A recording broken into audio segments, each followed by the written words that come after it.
Next up, we have Pass on Sarajinae version Gregor, which is Gregor singing from the Limbus Company soundtrack. This is from Canto 1, right?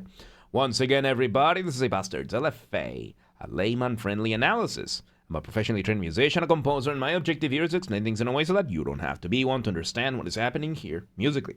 So, if you like the sound of that, make sure you're following the channel, subscribe to the channel, whatever you're going to use, like the video, share the comment, turn on notifications, become a member. Once again, everybody, don't forget to join the Discord server, join the Patreon, subscribe to the gaming channel, subscribe to the Reacts channel, how to request songs if you're not on the live stream, members, getting early access to the content, I have a spiel for this and a bunch of other things that are on this video, so stick around for that. Disclaimers showing on your screen right now, so go ahead and pause the video to read them in full. Otherwise, please be patient with me. I am acoustic and guitar, and I realized I wasn't subscribed to this, so please keep that in mind. With that, let's go ahead and do this. Double check if captions are on. Let's turn on captions. All right, let's go. Pass on. Let's go.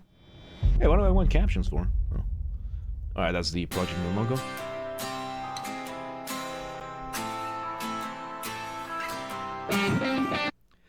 Okay. Just for the start, let me hear the...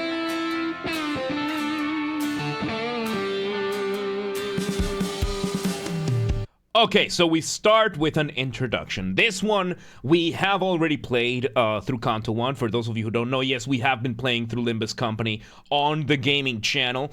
So make sure you are subscribed. I am doing my own version of the voice acting for this. It's the best, worst voice acting you've never heard. So, we are doing this, and of course we have a song. I know we call everything a song, but there is a categorical distinction between songs and instrumental music. Songs are sung. Duh. But what does this actually mean? Songs will have vocals, will have lyrics, and these vocals and lyrics will be a driving force of a substantial part of the music. Whereas instrumental might have vocal elements here and there, but it's not going to be the main thing. In this case, it is. Choi Han, the VA for Graham Rizales, is singing. Yeah. So for Limbus Company, at the end of every canto, every canto is themed after a character, and then at the end of it, they sing. They sing their song. It's a very, very lovely thing. I love Limbus Company. I love this game. It's so good for my work day, dude. It's so fun to play this game when we're on stream, and it's so good for me to play it while I'm at work. Yes, I unironically play Limbus Company because it increased my productivity at work. Just when something loads on my work's computer, I have enough time to do something on Limbus. When that thing loads on Limbus, I have enough time to do something on my computer. It creates that kind of cycle, right? So we're starting this song, of course, with an intro. We start with an acoustic guitar. Then we have an electric guitar. We have an acoustic guitar strumming the chords. We have a first electric guitar giving us some arpeggios of those chords. And then we bring in a quick solo of a distorted guitar. An arpeggio is when you play a chord one note at a time. For example, here's C minor, here's arpeggiated. And this one we're doing like... So yeah, and Woodrow and Love, the requests are closed. We're not taking any more requests today. So... we're having some arpeggios, and then, of course, we bring in an acoustic guitar. So when it comes to music, you have the art of instrumentation or orchestration. The scale depends, but it's the same principle. It's the art, the study of using the right instruments for the right sound, the right texture, sometimes the right psychological response. And in the case of an acoustic guitars have a very, very special place in our collective psyche. Acoustic guitars are very often associated with, out on the campfire, in your living room, hanging out with friends, kind of thing. Acoustic guitars are very often associated with moments of deep emotional intimacy. So we're using that as our first instrument. That is going to have an effect. Then we bring in a brief guitar solo at the start, giving us an initial melody to fill up some space. We have the other guitar giving us some arpeggios. We're bringing the drums. Let's see where this goes. 줬던 나날들 남은 건 허망한 기억. So we bring in our first vocals over here. We have entered our first verse. So we have the vocals, we have Gregor here singing that lovely initial melody containing our initial motif. Similar to what the solo guitar did, right? Motif being the smallest version of a musical idea, the seed, the essence from which everything else comes from. Loaf, we're not taking any more requests, so you stop requesting. You've been warned. Mashed potatoes, gravy with broccoli, nice. Not my recipe because you don't have enough money. I mean, my recipe for mashed potatoes is with garlic and cheese. So yeah, no. And yeah, reminder that I will not analyze lyrics. I can't read. So, when you're making songs, you will have two main components nowadays. There's the contemporary way of making songs, and then there's the old school way of making songs. The old school way of making songs is based on the aria form, right? Aria is basically poetry in motion. You have text, and then you create the music around the text. You basically bring that text to life, and you have the music reflect that text as much as you possibly can. And then we have the contemporary, which is verse and chorus formula. It's very formulaic. Most music will fit into this, right? Your verse is going to be your baseline. I call it the floor level of intensity, your foundation of how much intensity you're going to see in your song. You're going to hold back on your melodies. You're going to hold back on the intensity. You might use a little bit more lyrics for this. You might go through a little bit more text. But in general, you're just establishing not the low point, but the foundation, the initial point. And then you have the chorus, which gives you the big bombastic moment, the ceiling of your music. This is where you're going to completely unleash your music, where you want everything to be as grandiose or as impactful as you possibly can. And then you build everything else around them. For example, right now we have the intro, now we have the verse, and we're doing that. Let's see where this goes. We're having, oh yeah, we also have a piano in the background, yes. I think we're in the pre-chorus here. Yep. So yeah, we had our first verse very quickly, then we went over to our pre-chorus. So if your verse is your floor, your chorus is your ceiling, your pre-chorus is going to be a connective tissue between the two. Call it your wall, call it stairs, a ladder, whatever it is. The point of a pre-chorus is that it's going to be a different section than your verse. We heard a different melody coming from that. We had a bit of extra instrumentation. We changed the way that the chords were interacting with one another, and then we bring into leading to the chorus, because now we have our first chorus. Oh god, I need to sneeze. 1 second. Yeah, we have a build up to this. 1 second. Oh, that's why.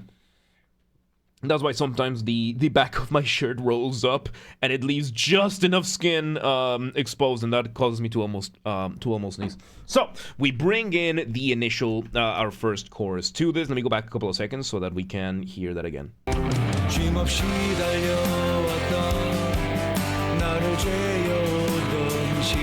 You can hear. So what are the differences here? One, we have the distorted. We have like a guitar with a little bit of distortion. Yeah, now just playing the chords, right? We're playing the chords along with the acoustic guitar. With the melody is there's a lot more melody, right? Like the melody is a lot steadier, and we have a more intense environment for the rest. Let's see where this is. Source environment again, yes. There we go. Ooh, nice chord there. Continuing that melody. Nice. And something that we are doing a lot over here is what is called 5 of 5. So, when it comes to music, we have harmony. Harmony, very complicated. It's the most complicated part of all music, but it boils down to what notes you're using, what scales you get out of it, what chords you get out of it, the relationship between chords. Whenever you have a collection of chords, you can get a scale. Once you have a scale, you can make chords out of them. So let me take the example of C major, right? C major, C, D, E, F, G, A, B. There's going to be the white keys in the keyboard starting and ending on C. that is going to give us the scale of C major, which contains the key signature of C major. A key signature is just the scale and the chords associated with it. This is your basic ABCs. All of the scales that exist in music will have their corresponding key signature that then make the circle of fifths. Now, each scale note has a degree to it, an interval, which is the number that we have. So C is number 1, D is number 2, E number 3, F4, G5, A6, B7. C again is going to be either the root, number 1, or an octave, number 8. Octave is the same note repeated up or down in the instrument, sometimes up to a 15th, right, if you go 2 octaves above. And that is the case for the scale of C major. If we were to do a different scale, then we would just be having the numberings from that. Let's take, since we're going to talk about the 505, let's take the scale of G major. G, A, B, C, D, E, F sharp, and G again. So the main difference between C major and G major is that C has F natural, G has F sharp. F sharp, the sharp means you're turning the note half a step up. Vivian, welcome today. How you doing? So, as you can see over here in the circle of fifths, C has G next to it because there's only one note difference, but also because if you count the notes upward from C, 1, D2, E3, F4, G5, G is a fifth above C. And if we then go to G, and then we count from there, G1, A2, B3, C4, D5, D is a fifth above G. It will have one note difference between the scales of D and G and D major, and therefore it's the next one in our scale in our circle of fifths. And just so you can count them up, you can count them down. So C down a fifth. So if we count C again, so C down 1, B down 2, A down, so C 1, second down B, third down A, fourth down G, fifth down F, we have F. And if we were to do that again with F, the fifth one down would be B flat, and then A flat, and we just continue going through the fifths like this. Now, the fifth note of the scale also contains the fifth chord of the scale, which we call the dominant or the 5 chord. We use Roman numerals usually in music. So, the 5 chord contains, once you add, for example, if we're in C major, if you play the G chord, we have the dominant because when you add the 7th, you get the tritone, which is a very unstable set of notes that then beg you to resolve back to C major, which is going back to 1. So when it comes to C major, your fifth is G major, unless you add the 7, which is case G7, which then you have this. So when it comes to the 5 of 5, you then talk about the fifth chord of the scale of the fifth away. In this case, G major is our fifth up, and the fifth chord, the fifth note on G is D, and the chord that you would get, so D is to G what G is to C. G to C is the dominant that creates the tension so that you can resolve to 1. In G, it is that. So if we are in the scale of C major, we can borrow that D major chord, that if we put the 7th on is the D major, the D7 chord, and we can get that extra stuff. So instead of doing the scale like this, instead of doing this, we are going to borrow that F sharp from D, so that we can get that very nice tritone over here, and then we can go for the tritone again, and then we resolve in C. So basically we are borrowing a chord to add extra tension to this. So if we were to play this in 7s, we go from here to this, to this, to this, giving us that extra spice that we need for this, which is called the 5 of 5, because it is borrowing the fifth chord of the fifth note of the scale. Your fifth away, it is the fifth chord of the fifth basically the 5 of the 5.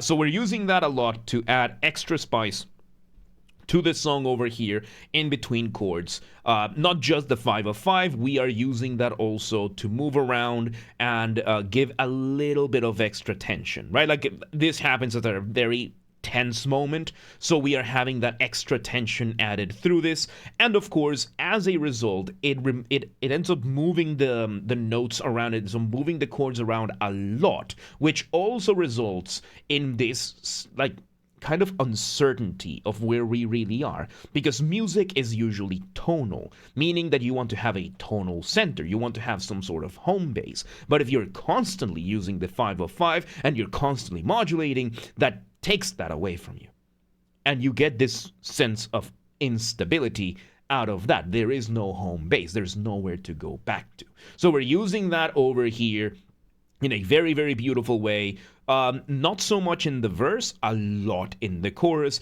giving us that high compared to the low of the verse, right?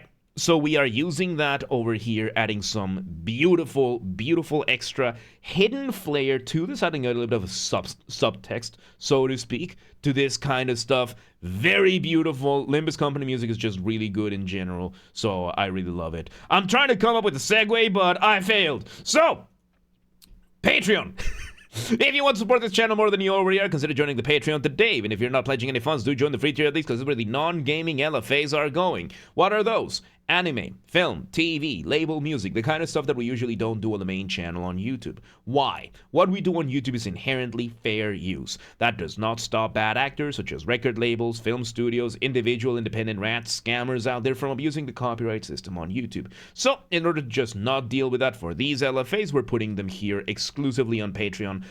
Free for everyone to watch, with paid members, citizen tier, and above getting early access to the content. So, if you want to support this channel more than you already are, consider joining the Patreon today. Consider becoming a paid member today. You will get access to the exclusive content either way. Patreon.com/JamesRBasterd. Thank you to those who are already members, especially those who are paid members, particularly Real Nemesis, French Guy, and Amaya. Your support means the world to me. For everybody else, become a member today. Consider becoming a paid member today.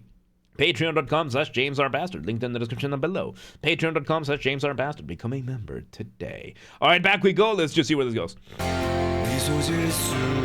Having that beautiful moment at the end. Then we bring in a solo. Break 1/solo. Oh. Not quite a bridge. Not quite a bridge. This is a break, because we're using the same vibes we did during the introduction. So we bring in a guitar solo as an instrumental break. A break is usually going to be, call it like a palate cleanser. It neutralizes the mood again, so you can go for the next verse or whatever it is you're doing. And we're using a solo on top of that, because at the intro we had a little bit of a solo. When you're making music, you want to keep a careful balance between what is familiar and what is new. Too much familiarity, too much repetition, too much of the same thing, you risk boring the listener, they tune out. Too much new material too quickly, you risk overwhelming the listener, they tune out. There is one universal exception, no matter the style or genre, which is solos. You bring in a solo, as long as it sounds cool enough and it fits enough, you can get away with almost anything. And in this case, very nice, very, very full of feeling kind of solo. Let's see where this goes. Very Queen, another band of Queen. Like Queen and Guns N' Roses. Something like Brian May and Slash would come up with. Alright, we have that, and little trip is there. Verse 2. Verse 2. Now, this is something you could have brought. Like, this is reminding me of like November Rain and Too Much Love Will Kill You. Like that kind of stuff, like very Guns N' Roses ballad, very Queen ballad kind of stuff, very 80s in that sense. I mean, fits Gregor.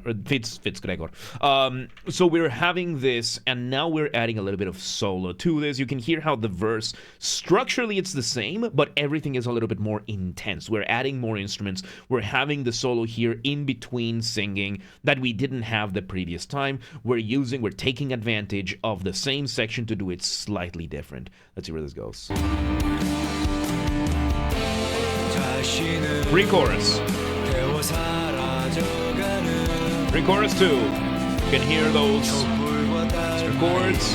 Slow down and next chorus. Zero to 3. Hell yeah. Correct, Siri. Yeah, pour down the no. And we have okay, so the guitar, so the solo guitar is doing its own thing. It's going back and forth, basically doing whatever it wants, but part of it is doubling what the singer is doing. Doubling is when you have more than one instrument, more than one layer, doing the same thing at the same time. So we do a little bit of that over here with the guitar solo. So sometimes it's doing its own thing, sometimes it's doubling what the singer is doing, sometimes like synchronizing, then unsynchronizing, synchronizing. That's just very nice. Let's see where it goes.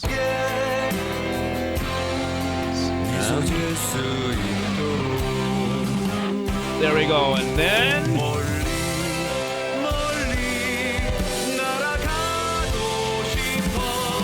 and we bring in a bridge, unlike the usual bridges that we would usually have. So, if your verse is your floor, your chorus is your ceiling, your bridge is going to be your basement kind of thing, where it's going to be a complete contrast from everything you've ever done in the song so far. Usually, people calm things down even more. In this case, we increase the intensity a lot more than that. So we are we're doing that over here, increasing, like, let's see where it goes. Is it very classical? Yes, it is. Yes. Oh, the guitar there with the beautiful melody. Oh. Unleashing those melodies in full. Let's see. Holding it down. So it's kind of like a bridge outro. Get that laughter. So it's a bridge and an outro. So it's both a bridge and an outro. So we're having this as a we're using that contrast to reach that final high note. Some reversed audio samples over there. Let me hear this one more time. We delay that. We resolve that final note. And then we use some reversed audio sample. We reverse the sound for some of these notes. And with that, there you have it. Very interesting to use the bridge as the outro. Very interesting. Yeah, the reversed audio, you know, the theme of Dante turning back the clock kind of thing. So it adds up. So I didn't notice it the first time around, when we first heard this, when we played the game. And with that, there you have it. Very beautiful. We ended with a high note. We ended with a high note, which is, you know, very reflective of high hopes kind of thing. Like, whenever you want to hear like somebody that is doom and gloom, you end with a low note. Like, usually the music will reflect what the character is doing for this kind of stuff. And if you end with a high note, usually it's a very hopeful thing. If you end with a low note, it usually is a bad thing. A good way to, like, a good piece that has that kind of thing is the Commendatore scene from the Don Giovanni opera by Mozart. Like, Don Giovanni, the Commendatore scene is the death of Don Giovanni. All his sins finally catch up to him and he gets dragged down to hell. And it has this moment of everything comes crashing down. So yeah, no, the final lyric reads, "It's all right." Well, there you go. There you go. What's in between a high and low note ending? The entire composition. So yeah, with that, there you have it. Pass on Sarajinae version Gregor, with Gregor singing from the Limbus Company Canto 1 soundtrack. That was beautiful, dude. Like, the ending songs are always incredible.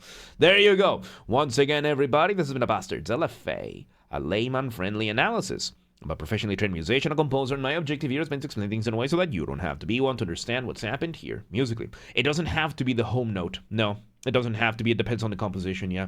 Anyway, so if you're watching this on the YouTube video archive thing, thank you for watching. Make sure you're following the channel, subscribe to the channel, whatever you use. Like the video, share the comment, turn on notifications, become a member. Once again, everybody, don't forget to join the Discord server. That's where everything gets announced first, whether it's the streams going live, the videos going on the channels, updates, projects, giveaways, everything gets announced there first. We have the community there, we hang out, we chat, we steal memes from other people's servers, claim them as our own, where I host a Vintage Story community server, that kind of stuff. Also, use the hype function on YouTube. Share these videos with everybody share these videos with everybody that you know. Use the hype function on YouTube. We have a group on the Discord coordinates for that, so linked in the description of the channel. Grow. Members get early access to the content. It's scheduled. The videos per week on Saturdays. And if you're a paid member on YouTube, regardless of your tier, you get access to the videos when I schedule them, at least for the LFAs. So become a member today. If you want to listen to this without me interrupting you 3.5 seconds, I'll be linking in the description down below. If you want to request a song and you're not on the live stream, check the pinned comment on this video. It has the instructions of what to do. If you want to catch the streams when they happen live, we aim from Monday through Friday. We stream live on Twitch, YouTube, and Kick so that you can tune in from whichever platform you prefer. We have the full up-to-date streaming schedule showing in your local time zone in both Discord and Twitch, both linked in the description. So, if you live in Los Lunes, the Mondays, and you're like, yeah, well, what time is whatever time it is in Hungary? I don't live there. Do not worry. Just go to Discord or Twitch, both linked in the description. And it's going to show the streaming schedule up to date in your local time zone, accounting for daylight savings if necessary. And subscribe to the gaming channel. Follow the gaming channel because, of course, I have a gaming channel. I'm on YouTube. What else could I possibly have? Games are Basterd. We're playing through the Limbus company over here. So, yeah, we play games on the later part of the stream, and then the VODs for every game we play live eventually end up over here. So, subscribe to the channel, linked in the description. Or search on YouTube, same username as James R. Basterd. So, the J for a G, and you got it. Thank you again for 1,000 subscribers. I really do appreciate it. And subscribe to the Reacts channel. LFA's our React format. This is where we are putting the reacts for everything else. James Reacts Basterd. Subscribe to the channel, linked in the description. Or search on YouTube, same username as James R. Basterd. Extend the R to Reacts, and you got it. And yeah, there you have it. Pass on Sarajinai version Gregor Limbus company. Beautiful stuff, dude. I love Limbus company. Really good stuff, man. Really good stuff. But yeah, let's move on.